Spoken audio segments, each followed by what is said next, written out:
تعرف إن ممكن استراتيجيتك تبقى صح 100% ومع ذلك برضو تخسر وما تبقاش متداول ناجح؟ السر كله في إدارة رأس المال، إزاي تكون بتكون البورتفوليو بتاعك وتعمل بورتفوليو قوي وتتحكم في إدارة رأس المال والمحفظة بتاعتك. في الفيديو ده هنشوف ده مع بعض خطوة بخطوة. أنا رانيا إسماعيل وده الفيديو التاسع من سلسلة تعليم التداول للمبتدئين. في الفيديو اللي فات شفنا مع بعض أول استراتيجية كاملة ممكن نكون بنكونها من الفيديوهات اللي احنا والحاجات اللي احنا شرحناها في الكورس بتاعنا ده.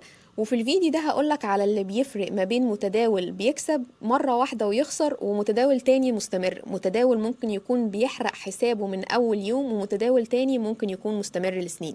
يعني ايه إدارة رأس المال؟ ببساطة هو ازاي تحمي فلوسك وتتحكم في إدارة المخاطر بتاعتك، توزع الفلوس ازاي على كل صفقة وتوقف الخسارة امتى. مش كل صفقة لازم تكسب، وما تتخيلش ان انت هتكمل في التريدينج لو انت ما بتخسرش. الخسارة جزء من اللعبة، ولكن كل صفقة لازم تكون محسوبة. تعال نشوف مع بعض اهم 3 قواعد لإدارة رأس المال. اول حاجة، ما تخاطرش في اي صفقة باكتر من 1 أو 2% من حسابك. يعني لو حسابك $1000 تبقى أقصى خسارة ممكن تكون بتخسرها في كل صفقة هي 10 أو $20. بالشكل ده حتى لو خسرت 5 صفقات بشكل مستمر مش هتنهار. تاني حاجة وهي نسبة العائد لنسبة المخاطرة، الريسك تو ريورد ريشيو. بكل بساطة هو إن لازم يكون هدفك أو التارجت بتاعك أكبر من مستوى الخسارة. يعني ما ينفعش أكون بدخل صفقة تبقى نسبة مكسبي لنسبة خسارتي فيها 2-2 أو 3-3، لازم تكون نسبة مكسبي أكبر من نسبة خسارتي. فمثلا أكون بخاطر ب1% عشان أكسب 2 أو 3%. كده حتى لو كسبت 3 صفقات بس من أصل 5 صفقات هتفضل كسبان. تالت حاجة وهي إدارة عدد الصفقات. لو انت لسه مبتدئ بالذات ما تكترش في عدد الصفقات، تجنب الأوفر تريدنج. ما تفتحش 10 صفقات في وقت واحد، ادخل 1 أو 2 بثقة أحسن ما تدخل 10 وتخسر فيهم كلهم. كل ما كانت الصفقات قليلة ومحسوبة كل ما نسبة نجاحك كانت أكبر. تعال نشوف مع بعض أخطاء شائعة لازم تكون بتتجنبها.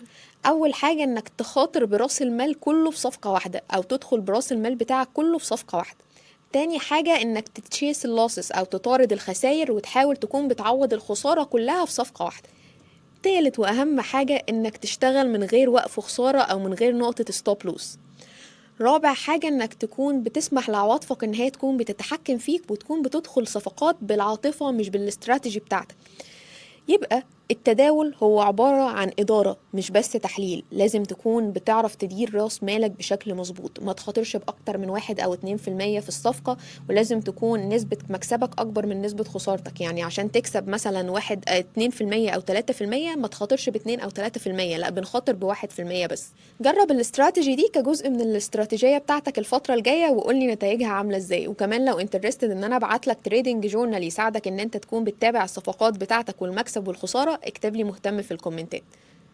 ما تنساش تعمل لايك وسبسكرايب لو عايز يوصلك الفيديوهات اللي جاية من السلسلة دي وباقي السلاسل. اما بقى لو عايز تبتدي التريدنج بشكل حقيقي اكتب لي مهتم في الكومنتات، وهبعتلك تفاصيل الكورس بتاعي لتعليم التداول للمبتدئين اللي من تاني اسبوع بنبتدي نكون فيه بنتداول بايدينا بشكل عملي.